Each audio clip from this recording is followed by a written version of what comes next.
Today will be a day to remember for the rest of your life.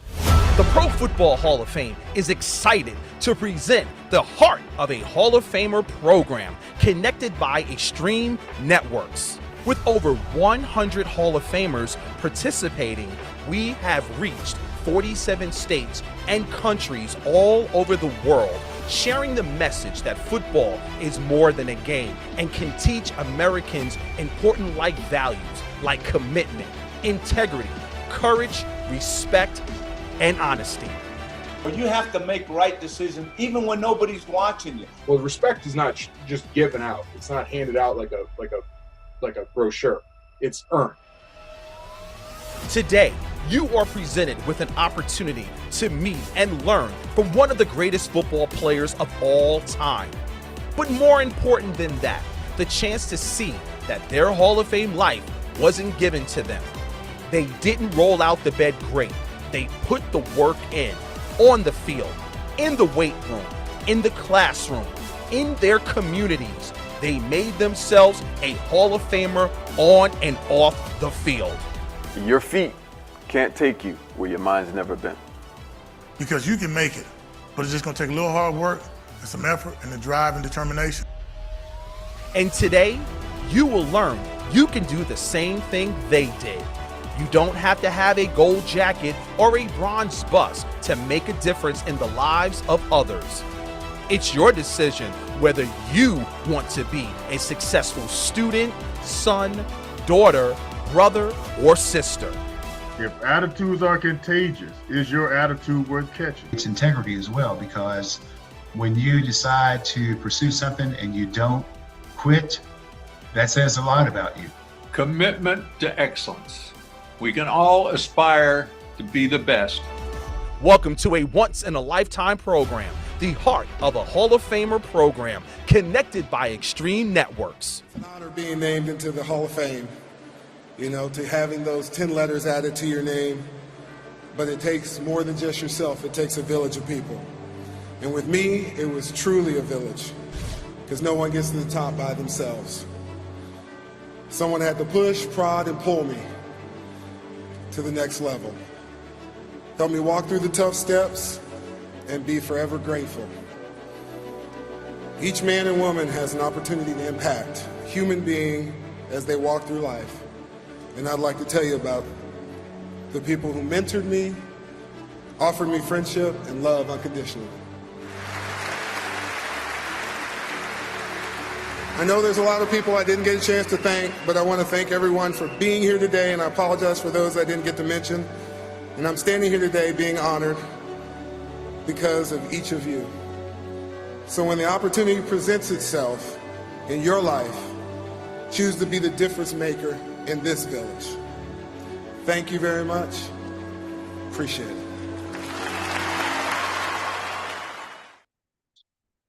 All right, and with that, I want to welcome you guys that are tuning in online, and I want to welcome our audience here in person to Park Hill South High School in Riverside, Missouri. Just a short drive from Arrowhead Stadium, where Patrick Mahomes and the Kansas City Chiefs will be kicking off the 2024 NFL regular season against Lamar Jackson and the Baltimore Ravens tonight. Now, you might ask, why are we sitting here? Well, we're here to kick off the 2024-2025 school year's part of a Hall of Famer program connected by Extreme Networks. And I'm here with Mr. Will Shields. He'll be our guest today. But for our audience, you guys probably don't know who I am. I am Nathan Martin. I'm the Youth Education and Leadership Coordinator at the Pro Football Hall of Fame in Canton, Ohio. And there at the Hall of Fame in Canton, we have a mission statement that says we're there to honor the greatest of the game, men like Will. We're there to preserve the history of the game. We're there to promote the values the game teaches, and we're there to celebrate excellence together. And those values are what the conversation is going to be centered on this afternoon.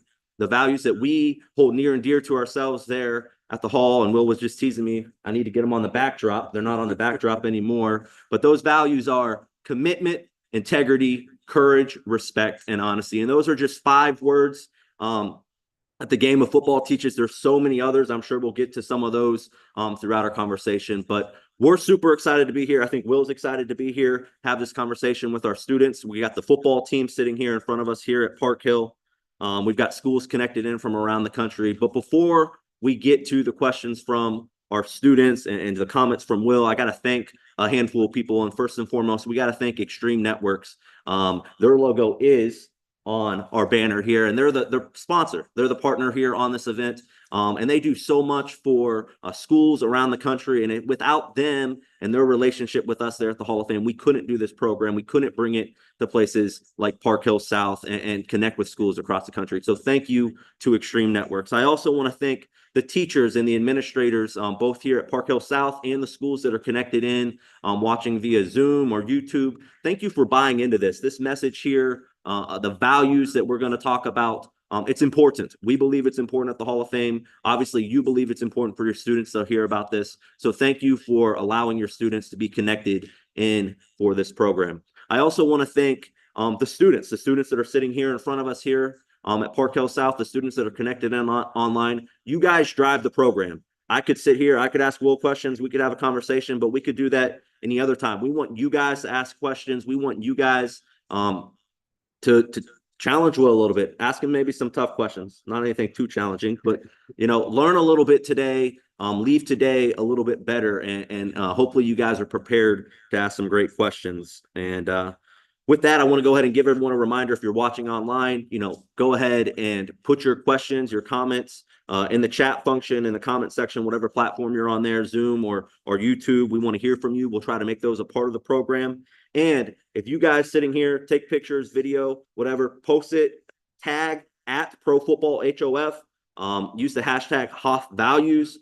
Who knows? Maybe our social media coordinator will retweet you. You'll get some more followers on Instagram, because I know you guys want more followers on your social platforms. But enough of that. Let's hand it over here to Mr. Will Shields, class of 2015 Pro Football Hall of Famer, for some opening remarks. Well, first and foremost, thank you very much for letting me be a part of your day. Anytime I get a chance to actually sit in front of you and be a part of it, I wanted to say thank you, because, it's really cool for me to be able to say that I can, have an opportunity to be in front of our future, of what we're trying to build out.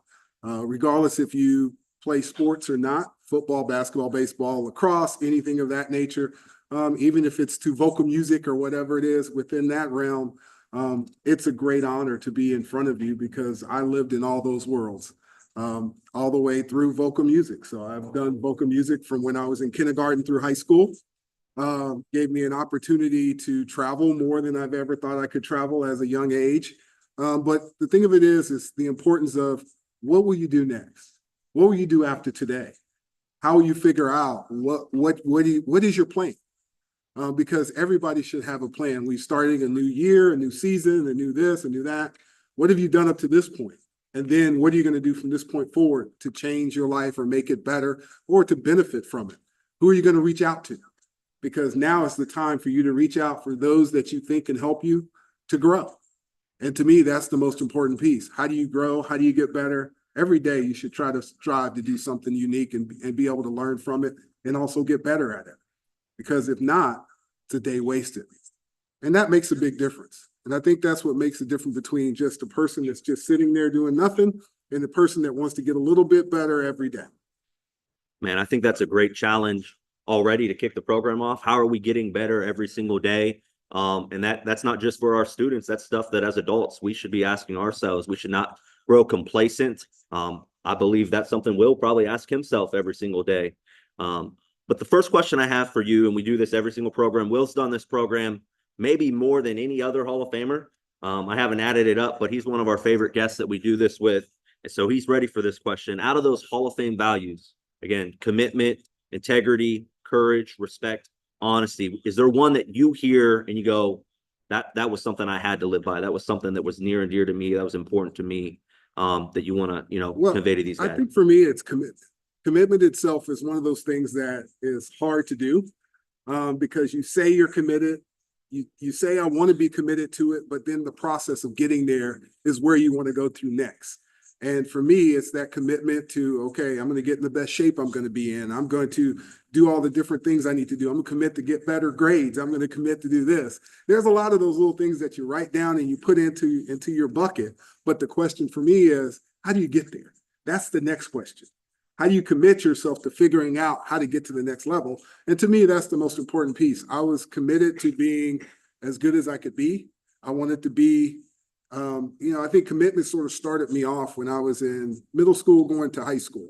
And I had this crazy commitment of, I had guys that I played with. My brother is one of those guys that sort of affected me when I was playing football when I was younger. I always wanted to catch up with him. He's 7 years older than me, but I wanted to catch up with them. I wanted to be a part of the team. I wanted to play.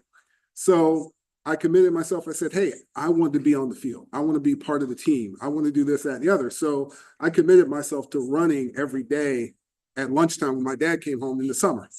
So I would actually commit myself, I'm going to go out and run. Even though it was like 30, 40-yard sprints, it was still me committing myself to do the little things to try to get ready for the season.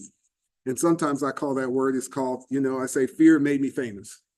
And it's really the fear of not being able to play, not being on the field, not being a part of the team that made me famous, because that fear made me do things that other people would think was a little crazy and a little out there. But it was things that I wanted to do to make sure I had an opportunity to play the game. I like that. Fear made me famous. So you say commitment. What are some maybe practical examples? Like, put yourself in these guys' shoes. We're looking at high school football players in front of us. I know not every classroom connected in is high school football players, but let's just think high school, middle age. What are some practical examples of ways they could be committed, whether it's in sports or something else? Well, I guess the crazy thing about it is that when I was your age, I used to say, oh, I never knew that I wanted to play in the NFL. So they have a lore book that you write down, and now it's probably digital, that you put in, where will you be in 4 years, or where will you be in 5 years? I had put in that book that I would be getting ready for the NFL, and I wrote it in there. But beforehand, I was thinking, I'm just here to play. I want to get an opportunity to graduate. I want to get that next thing. But all the way and through high school, when we were even really good our junior year, and we had a lot of guys that were good, until an article came out, we didn't know how good we were. They go, these guys have the opportunity to play at the next level. I didn't know what that next level was. I just knew as a kid, I was dreaming of being a professional athlete. I didn't know the road, didn't know the pathway, didn't know anything else. That article came out and it says, these guys have an opportunity to play Division I football. That gave me the next rung of where I needed to go and what I needed to do. So then it became, how do I get there? How do I make that happen? So for my young people that are looking to do something next, find out what is the next way to your pathway and how do you get there? So small little increments. I'm now in high school. How do I get to the next level of college if that's what I want to do? And I don't care what kind of college it is. It could be a trade school. It could be anything like that. It's just you learning what your next skill is going to be. Find a way to figure out where you want to go next. When you say that, it makes me think of the importance of having goals. Yeah. Having a vision, knowing where you want to go. And, I actually have been reading something recently. It talks about our habits. And I'm sure for someone to be as successful as you were, on the field after your career, off the field, you had to have great habits. What are some examples that students could think about? Man, how can I start developing some good habits? What are some things they should be trying to do maybe? Well, I guess most people, there's a couple of books I've read before that the simple habit to start off with is, how many do you make your bed in the morning? Let's just start simple. If you're sitting here today and your bed's not made at home right now, start there. Small things. We don't want to go major and push you out of your comfort zone beyond crazy, but just start. Hey, every day I'm going to make my bed after I get out to get ready for the next thing. And then we start that as the first habit. And then we build on it and we grow from there. So I'm not saying big things. Let's start with small things and then build up from there. Yeah, I think that's really good. I want to go to our students, though, because we mentioned at the front end of this program that the students drive the conversation. We could sit here and talk about habits the rest of the day, the importance of having good habits. But students, I know you guys here at Park Hill South, you guys are going to be our first question. You got to ask some, but does someone have a question for Will that they haven't got to ask yet, that they want to go ahead and ask right now? Go ahead, raise your hand. We'll go right here in the front, number 4. What's the biggest change you had to make going from high school football to college football? The biggest change from high school going to college was a lot of individual growth of that you're on your own for once. It is the most scariest thing ever, but it's also cool because I don't have dad telling me what to do. I don't have mom telling me what to do. I don't have all that stuff. But on the other hand, you are on your own. You now have responsibilities to get yourself up and get to class. You now have your own responsibilities that you now you have to sort of talk to someone new. So you do have a coach. You do have other people that you are required to answer to, but it's not quite the same. So I think that growth period is the hardest period of trying to figure out how to get in your own rhythm of this is what I want to do. This is how I want to do it. And these are the things. And yes, coaches will lay out certain things that they want you to do on a regular basis, but it really is that transition of now you are starting to what we call semi-adulting. And that's where we are. And that's the hard part about growing up and being on your own. Even though your parents be like, hey, did you get up? Did you do this? Did you do that? Now it's you. And now it's you doing what you need to do to sort of set your own goals for what your future holds. Yeah, I think that goes back to, being committed to something, having a vision. If you've got a vision of where you're trying to go, you'll have that motivation when you get up in the morning to do something. So that's a great question. Let's go to another student sitting here for a question. My man over here. Inspired him to play football. Play football. I've loved football since I was a young kid. Basically, I started playing. My first organized game was when I was 6 years old. I was on a 9-year-old team. It was really crazy to think about, but yeah, I was actually on a 9-year-old team when I was 6 years old, and I've loved football since inception of when I learned the game. And I'm sort of a stickler about it, because I even love it to the point to where I study different positions and what they should do and how they should do it. I call myself, I'm a true traditional O lineman and D lineman. So I've only played those two positions my whole life. I've never played wide receiver, tight end, running back, all of it. I've been a true offensive and defensive lineman since I was little. So for me to understand all the other positions was only when we played pickup games. So for me, I fell in love with the game when I was younger, and I always knew my position when we played organized ball. Now, of course, when we play pickup ball, I'm a wide receiver, I'm a tight end, I'm gonna touch the ball now. But when it came to organized ball, I was always a center, a guard, or a defensive tackle or defensive end. But the love of the game is something that started early. And I knew it was there because I was addicted to studying the game and studying different people and understanding how they did things. So I want to follow up with that. So you talk about having a love for the game early on. Did you have a backup plan? I know you were involved in a lot of different things in high school. It wasn't until later that you realized, like, oh, wait, I might go play at the next level in college. Like, what was your plan all along, the backup plan, if it wasn't going to be football? Well, like I said, I was still going to go to college. Didn't know exactly how I was going to get there and get it done, but I was in vocal music at that point. So to me, I was like, well, if I don't get on the field, I could at least get on the stage with jazz hands and everything else, and at least make that happen so that I could get a degree. Try to find another avenue to get a degree and get that done. So that was sort of my backup plan to get into college, was to do the vocal music route and go that route to get into college, and then try to figure out from there where I wanted to go. But at that point, when I first got in, I got my degree in communications. So I was looking to actually take businesses apart and flatline their communications and be able to help them understand how to work better within their integral groups and not have the hierarchy that are built in, because the hierarchy scares people. Mm-hmm. So that was my backup goal was, hey, if I didn't make it in football or get a chance in the pros, that I was actually going to start my own communications company and go in and work on how to make communication across the board a little better. Yeah, that's definitely a versatile degree for students that are sitting here, maybe don't know what they want to major in. That could be something that they would be interested in. And I'm sure you'll sing for us before we leave with that vocal music background. Hey man, I get paid to sing, man. That's how it works. I'm not working football anymore, so I got to find ways to make revenue, right? That's how it works.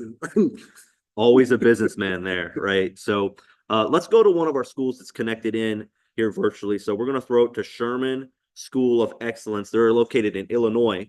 So let's give them a second to get someone to step up to the camera, unmute their mic, and we'll listen in on the question here from Sherman School of Excellence. My name is Kylie, and my question is, when was the day that you first started football? So the first day that I started football was actually, we started in the front yard.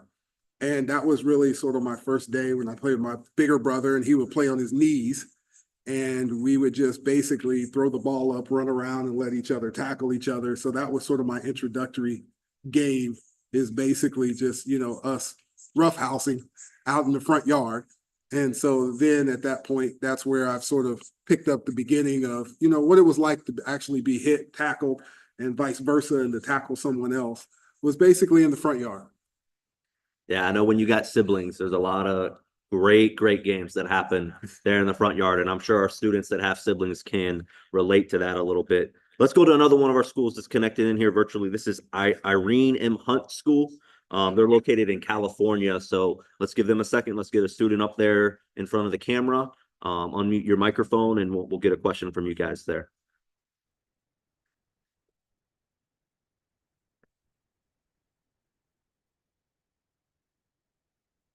Give them another second there at Irene Hunt.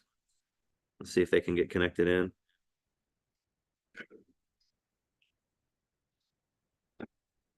All right. Well, they might be having some technology issues, but that's okay because I got 100 students sitting here in front of me.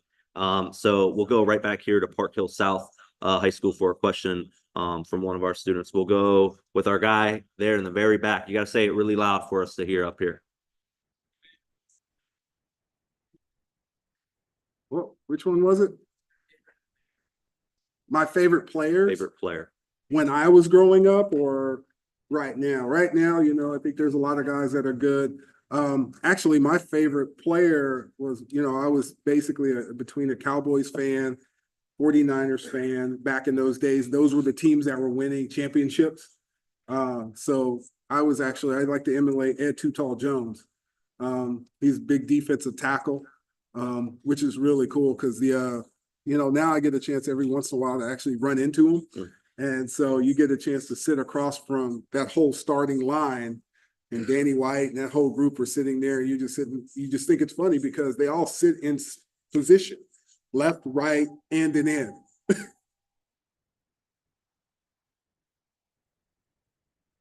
think that was the bell here at the school. Yeah. So we'll stay right here, though. We'll keep going with questions. You mentioned Ep.252 Jones. You mentioned him as a favorite player growing up. Maybe you still have favorite players now that you like to watch, but it makes me think of the importance of almost having like a mentor. We talked about goals and vision and things like that. Who were people in your life that helped you reach those goals that you had? Mentors, coaches, teachers, whoever it might be, that maybe these students could relate to? Well, we had a lot of great coaches. I had, I'm still close to my high school line coach right now. He's been one of those guys that are mentors. That basically, I say he sort of tricked me into becoming a better player because his wife used to cook great food. And so we would go over to his house and eat and watch film. So they would, trick us into watching film by offering us food. So that worked. As well as my college coach, Coach Tenneper and Coach Young, great guys, got an opportunity to learn a lot from them. And then the pro coaches, which was Alex Gibbs, which I call the sensei. He was the one that taught me all of my little intricacies as far as converting into being a better offensive lineman for the pro game. And then, of course, I had Art Shell as a coach, which he's a Hall of Famer. And so I've had some great coaches over the years that actually helped mentor me. And then I had Reggie McElroy, which was interesting for us being Chiefs. He was a Raider that they brought over to play guard when I was drafted, but he was sort of like that mentor that was brought in to sort of help me transition into the game. And I always have to say Reggie's name because he is a guy that mentored me and helped me understand what it was to be a pro. Now, of course, I ended up having great teammates at that point. I mean, I had Marcus Allen and Joe Montana, which I had those two guys to learn from also and watch the way they played the game and watch how they prepared for the game. And so that sort of set the tone of where you wanted to be and how you wanted to get there. So let's break it down for the students. You mentioned off a laundry list of people. No, those are great examples. Yeah. And I think it shows the importance of having not just one or two, like having a lot of people pouring into you, but they're sitting here, we have elementary students connected in, we got high school students here. What are some characteristics? What are some things they should be looking for in these mentors, people that they should be spending time with? People that care about you, that want to give you great information, that want to help you move forward. And actually I can say some of it's good information and some of it's bad information. I've actually had one of my teachers challenge me when I was in school that made me better. That basically told me, hey, they're going to eat you up in college if you don't do this, this, this, and this. And I looked at her like, no, you don't know what you're talking about. I know what I'm doing. I know this, that, and the other. But by her putting it out there, it actually helped me have it in the back of my mind of what to prepare for. And so that's one thing you guys have to do. You have to find people that are willing to see and grow the best in you, to help you grow as you move your way through it. And I think that's the most important piece, is finding positive people in your life to help uplift you, help you stay where you are. And then of course, I actually go through that mantra every once in a while. I tell my kids, do you want me to be your dad or your friend? And when I'm your dad, I'm uplifting, I'm going to build it up, I'm going to do everything else. If I'm your best friend, I'm going to tell you exactly what you need to know. And it might not be the nicest way to say it. And so you've got to have a little of both, because you got to have somebody to prod you along. And I've got a friend of mine that he is great at prodding you along and putting it in those positions to where you learn from. And that's where you sort of have to grow and understand and be able to look at different people in different ways, and make sure that they have your best interests in heart as they move forward. Because some people don't. Some people pick and do all the other things that you're not supposed to do. You have to ignore them. You have to move on. You have to keep away from them. And that's hard to do, but sometimes it's what you have to do. And I think our students could figure out, you see that pretty quickly in people. You can see if they care about you, if their heart's in the right place, and hopefully they can use that as they decipher and they figure out who they should be having pour into their life, who has a voice in their life, who is going to mentor them. We mentioned at the front end of the program the Hall of Fame. It's there to honor the greatest of the game, folks like you, preserve the history of the game, promote the values. We've been talking a lot about those values and celebrate excellence together. But one of the ways that we do honor the greatest of the game and preserve the history of the game is there at the museum. Man, that's a long bell. They're supposed to be back in class. Man, at the break, now they're back in. Hey, one of those ways that we honor the greatest of the game is at the museum there in Canton, Ohio. And for those of our viewers that haven't been to Canton, I would encourage you to go. I think Will would echo that sentiment. It's a great spot to go visit. We have the Hall of Fame gallery, so we're going to send it live into the museum to the Senior Director of Youth Education and Leadership, Mr. Jerry Shaquille, and he's in that gallery standing next to a bus that looks very familiar to this guy right here. All right, thank you. Thank you, Nathan. I almost said Jake. I'm so used to saying Jake on this since he's the one that goes around. So thank you, Nathan. Mr. Shields, good to see you, my friend. Hope all is well with you. And yeah, we're in the Hall of Fame gallery. There are 378 busts in this gallery. Let me put that into perspective real quick. Okay, think about this just for a second. Since the game of football has been played, there have been roughly 300 million that have played it at all levels: Little League, middle school, high school, college, the NFL. To take that a step further, there have been roughly about 5 million that have played at the collegiate level. There have been roughly about 29,000 that have played at the NFL level. And there are only 378 members of the Pro Football Hall of Fame. So students that are tuned in, they're locally live, and students tuned in from across the country.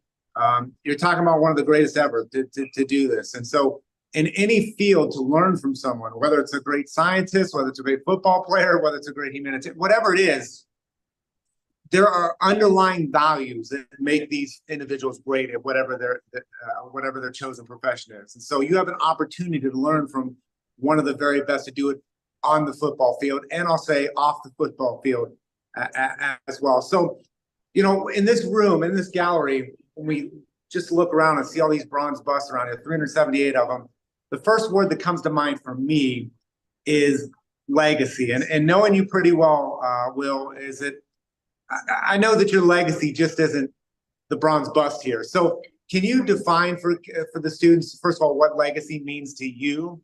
And then the follow-up to that would be, what do you want your legacy to be? Well, I think legacy goes with the building blocks, where are your building blocks and where you started and where you go, and each ones are different. I have some teachers in my mind that are, legacy to me. They've affected me in different ways to where they have fallen within that group of being held up very high as far as what they do and what they build into. But it is what you're remembered for and what you've pushed forward and what people think about when they actually say your name and where they bring out what you've done. To me, that's what your legacy says about your family, your lineage, and what you've built into.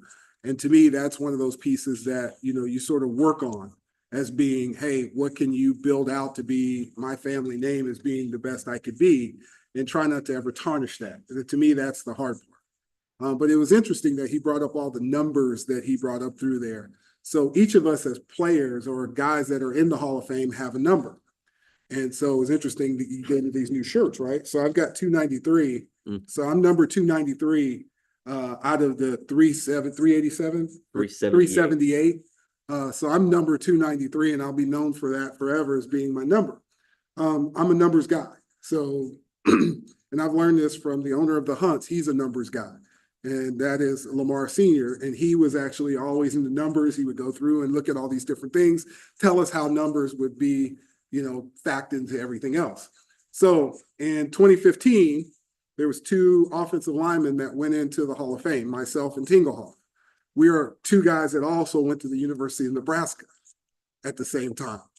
293 also equals out to 14, which is also how many years I played in the league. I was also drafted into the league in 93. So these numbers always play a game for me as far as how do they sit together, how do you figure it out, and how do you push it forward?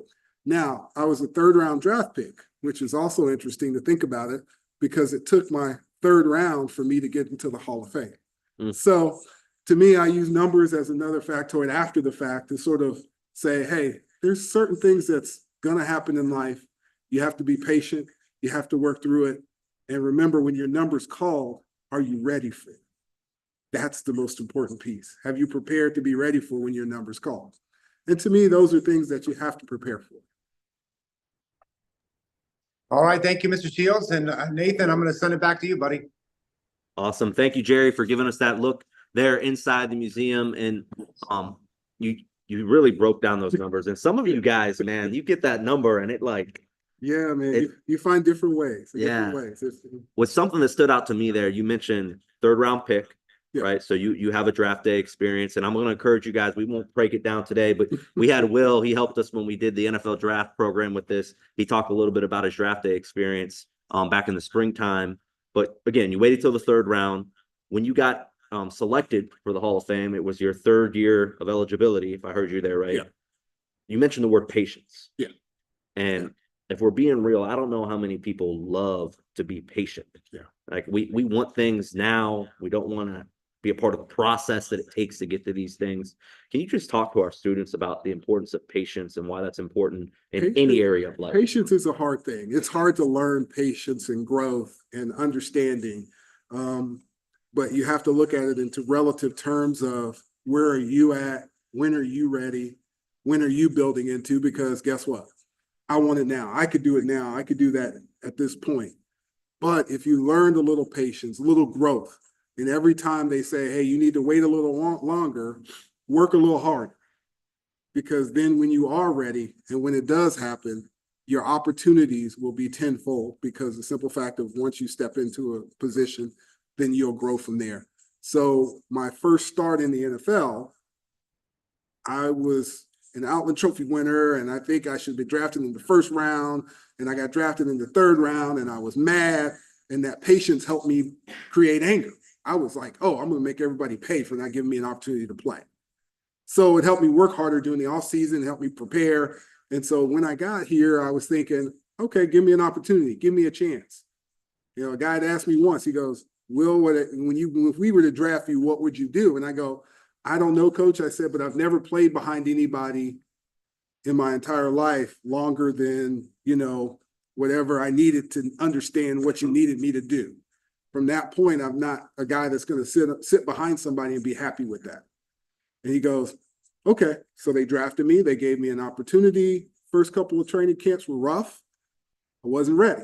I had to work on things. I went home and I practiced. I'm in the mirror doing things, trying to work on my game.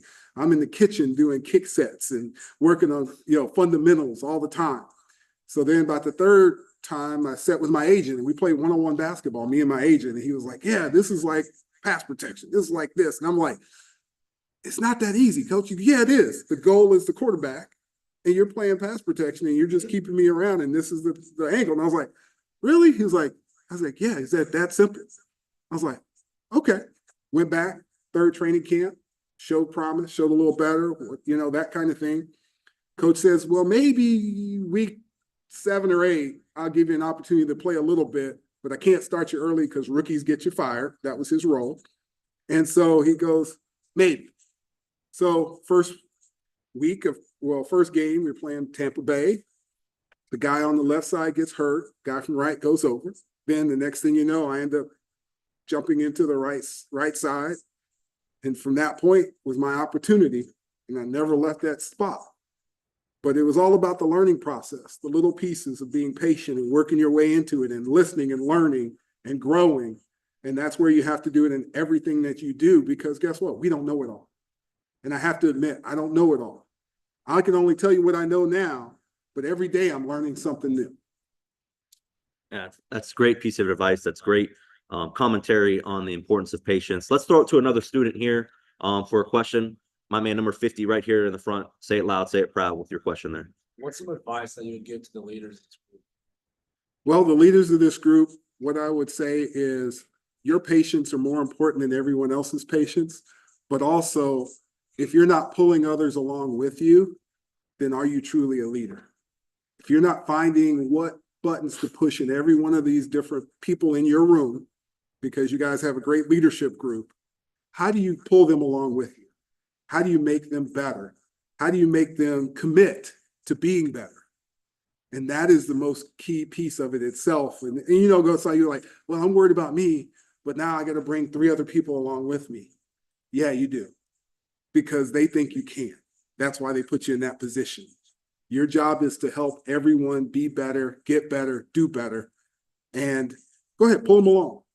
So guess what? There's going to be those guys that fall off that don't want to do it, but you still got to be that person to try to help them along when they're ready. I think that was a great question. I love that, about pulling guys along with you. Definitely a trademark of a great leader. We got a question that came in here remotely. This is from Tremont Montessori, and we've talked about setting goals and having great habits. They want to know, Will, what are your goals in life right now? My goals right now is basically I work in different areas now that I'm older gentlemen, no longer can play the sports that I want to play. But if I did play a sport right now, it'd be golf. So I want to be better at golf. So I work on it. Oh, you might say pickleball. No, not pickleball yet. Well, maybe later, but right now, yeah. But just for my goals in life right now is, of course, to learn to help others as I've been doing in the past. So I work in that area. So I work in that space as far as a couple of different 501c3s, which is charity events across the board to help people raise money and awareness of different issues and things of going on in the community. And so that's where right now my focus and time is going to be spent, is helping others grow as we start moving forward. Yeah, I think those are important things to do. You mentioned these 501c3s, these nonprofits that you're supporting. I know you have your own foundation, the Will to Succeed Foundation. But I'm looking there at the gold jacket, and the gold jacket's cool. We all would love to have one of those. But the lapel pin there, the Walter Payton Man of the Year. And for our audience, if you guys aren't aware, yeah, winning MVPs, Pro Bowls, All Pros, that's great. But the consensus across the league is that's probably the most prestigious award at this point, right there in line with maybe an MVP award. At least that's how they bill it. Well, I bill it as being the MVP of someone that works in the community. Somebody that basically has built out a repertoire of things that they do in their community. Self-service is the hardest thing to do. Basically, you're giving of yourself to help others. You're giving of yourself to help your community build something that's unique. But most of the time it's problem solving. You see a problem, you see things that need to be supported and helped, and that's what it is. And to me, if you can do it better than others, then might as well build the bridge to do it. And I think that's where every team has those guys that do that work.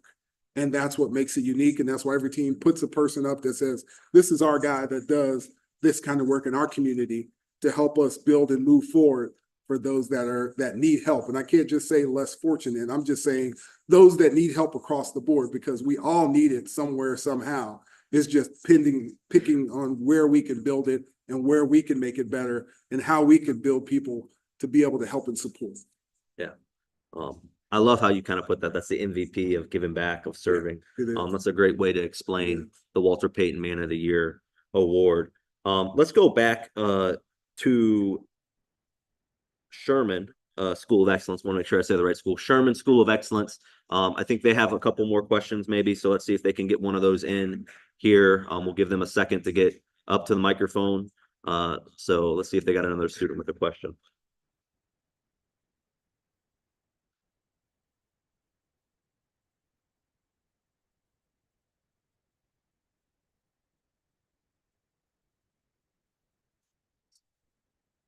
Yeah, we're not having a lot of luck with these virtual schools connected in today.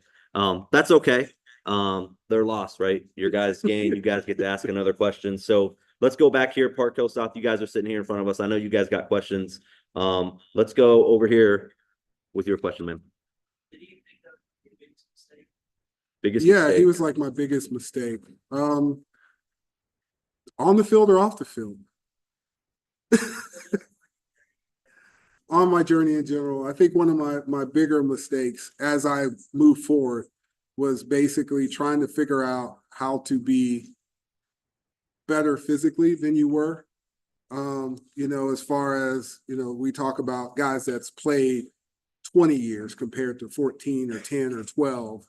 And it's not really a mistake. It's just something you wish you would have done better. And I think that's one thing as far as your what you ate on a daily basis, how you took care of your body by being in best shape, but you could be in best shape and still eat terrible. And to me, that was one of my biggest mistakes, is basically learning how to eat right for your body and build that in. That's one thing for me that I wish I would have done better, because, you pay for it as you get older if you don't take care of your body physically as far as what you eat, though. And to me, that was one of my biggest mistakes as a player, because, I feel like I could have played another 5 or 6 years. You just eat right. And that's just me being greedy for the game that I love. But I think the other piece of mistakes would be, some of the decisions you made when you were in certain spots, certain places of, when should you go home and not be there in those places. And so then they can't even affiliate you with anything that goes on or what have you. It just makes more sense to be able to make those decisions. I think that was a great question. Let's make sure we get to this. I know it's opening night for the 2024 regular season. You spent your entire career with the Kansas City Chiefs. The Chiefs have had a pretty nice run here as of late. Not bad. We got all Chiefs fans sitting here. Are you guys all Chiefs fans? No one wants to be unique and different.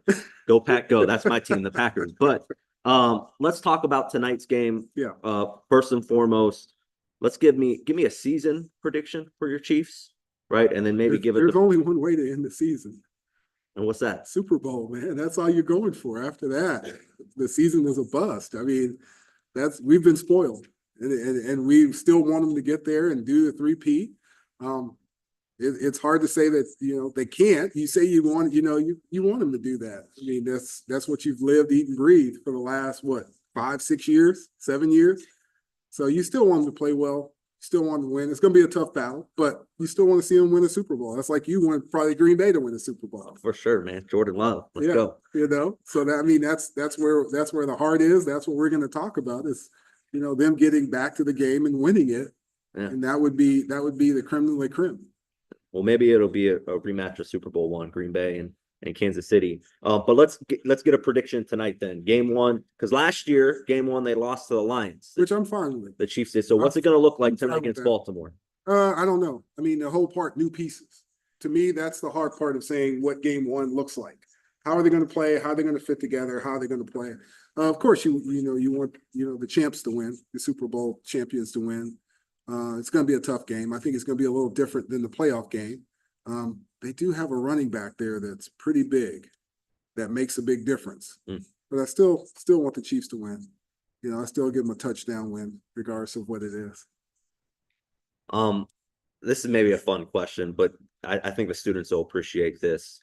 So Kansas City has a pretty famous fan now, and Taylor Swift that comes to a lot of the games. So in your years playing, who was the most famous non-football person that you got to interact with or meet that these guys might be impressed with, that, you know, being a professional football player gave you the opportunity to meet someone? Well, you got to realize different era, different things. So there wasn't all this TV coverage and all this other stuff. Okay. I mean, I've got to meet a lot of great people. I mean, to me, it was more the basketball fame, you know, the Shaquille O'Neals, those guys, you know, basketball elites, those kind of stuff. But, you know, no one of that star power, I think, that we've really had. I mean, we had a quarterback, Joe Montana, that was at that point, he was that guy.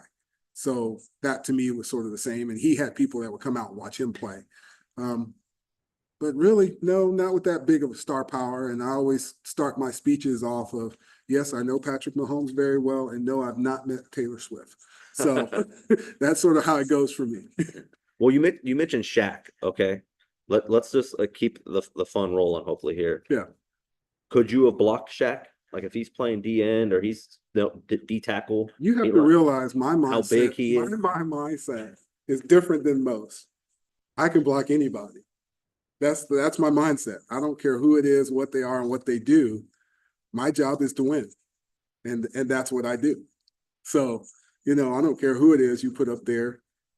You know, it's different me going to say, can I make a jumper over him, or can I dunk on him, or that kind of stuff. Hopefully he feels the same way. It's like, this is what I do. What I love about that is the confidence, right? If you're going to be good at anything in life, you got to believe in yourself. You got to be confident. And that's something that I think you guys sitting here and those watching online, you can take away from this. Yeah, I think my problem is that even when I was a little kid and watching these famous guys that's big defensive tackles and everything else, even when I was in 5th and 6th grade, I'd be watching them like, oh yeah, he's good, but I can block him. So I already had that mindset. 5th grade, Will Shields. It was like, yeah, 5th grader is going to go against this pro athlete. And I was like, oh yeah, but I can block him. I think I can handle him. Yeah. And I think that's that mental mindset that you have to sort of build for yourself, to where, you know, you have that Teflon of, hey, I'm going to build it. I'm going to do that. I'm going to be one day an opportunity to make it happen. Well, hopefully we got someone sitting here that plays D-line and they're sitting here like, I could get by Will Shields. He ain't that big of a deal, right? You guys are looking at someone, so there might be someone out there that thinks that.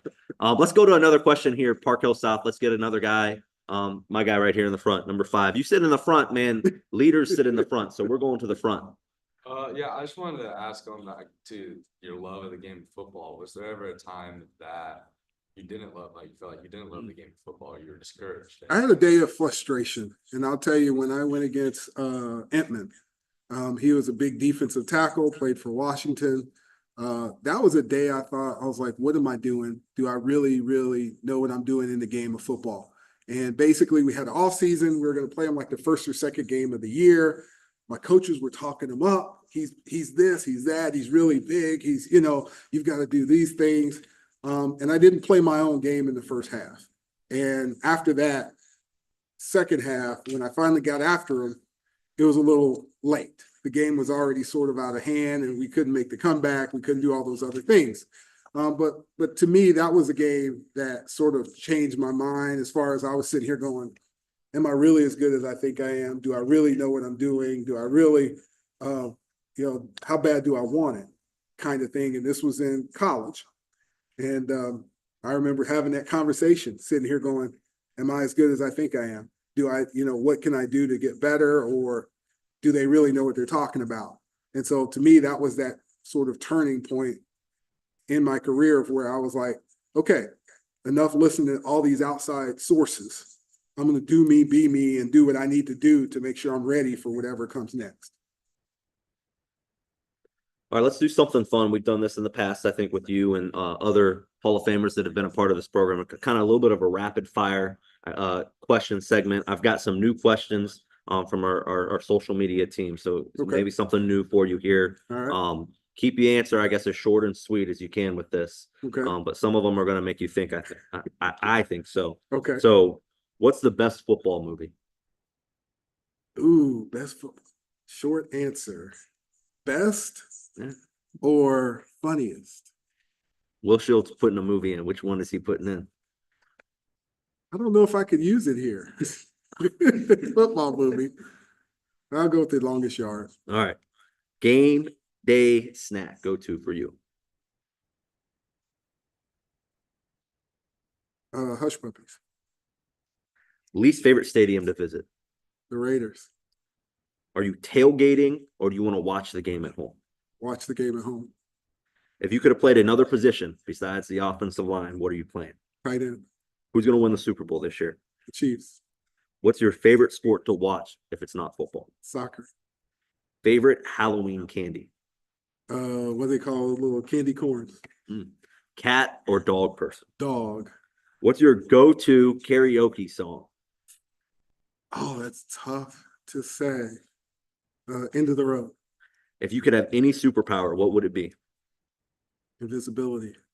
Beach vacation or mountain getaway? Ooh, you're going to get me in trouble, right? Your preference here. If I choose, it's beach. Okay. Somebody else chooses mountains. Morning person or a night owl? Morning. Best concert you've ever been to?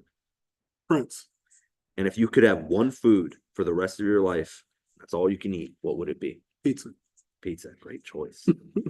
Great choice. That was really good. Thank you, Will, for doing that. Let's get one more question here from our students before we wrap things up. Let's go, my man right here. How do you make the best of opportunity given knowing as a football player football is? Say that again. How do you make the best out of opportunity? How do you make the most out of opportunities knowing as a football player football game is mental? So how do you make the best out of an opportunity when you know football is mental? You know, basically that's why I talk about make sure that you prep. You prep yourself before you actually get an opportunity. So you basically do the mental game. You know, you play the game in your mind. You sort of see all the different moves, all the different things. You know, the simple fact of it is, if you're a offensive lineman, which I can talk about, I work all of my footworks, right foot, left foot. I do this, I do that. I do this on pass protection. I do this on shorts, this on longs. I do this on draws and screens. And so I go through all those patterns in my head before the game even hits. So when I get that opportunity, I've already mentally been through it, even down to what footwork I'm going to take on certain games, some things I see and some things I want to do. And that makes a big difference, because then when you finally get that one thing that shows up that might give you a hard time, you've already mentally prepared for it. And that's what helps you get to that point. It's like anything else. You gotta mentally walk your way through it. You know, you have to see yourself where you want to be. And if you don't see yourself where you want to be, then it's going to be hard to get there. You've got to see yourself where you want to be. In our intro video, Isaac Bruce says your feet can't take you where your mind has never been. I think that's a great message there. You know, we've talked about a lot of different things this afternoon. You talked about how fear made you famous, right? That motivated you, that challenged you to get out and do that work that a lot of people weren't doing around you, right? You talked about the importance of having a vision and having goals for yourself, having a plan of how you're going to get to where you want to go. But if we're going to leave these guys, our audience, future people that watch this program with that one nugget, that one piece of advice, what's on your mind today, Will, as that lasting piece of advice? You know, I think there's a lot of things you can do. And even in college, we had a prayer we said at one point, and it's really interesting, all the different pieces that was in that prayer. But one of it came out to be is, you know, if you can prepare and be ready for, you can accept any outcome, because you've already prepared for the best, for the worst, and for where you want to go. But you have to be prepared for it. And the thing of it is, you have to work hard, and you know, hey, some days, some people are just going to be better than you. It happens. Believe you me, it happens where guys just show up. The guy that you think that you're going to do the best against has a specific thing that they do that you just can't counter that day. But the greatest thing ever is, when do you get back up? When do you work at it the next day? When do you work at how to get better and build into it? So for me, the best thing for you to do is understand everything's a learning lesson. Might not be the best, it might not be fun, it might not be the one thing that you wanted to learn, but you learn from it. And after you learn from it, you come back from it and you get better. So that, to me, that's the best piece. Always learning something new, regardless if it's good, bad, or indifferent, but learn from it as you see it. That's a great piece of advice there. Opportunities, treating everything as a lesson. And, you know, with that, we're going to go ahead and wrap up this edition, this installment of the Heart of the Hall of Famer series, connected by Extreme Network. So just thank you again, Mr. Will Shields, class of 2015. Let's give him a round of applause, guys.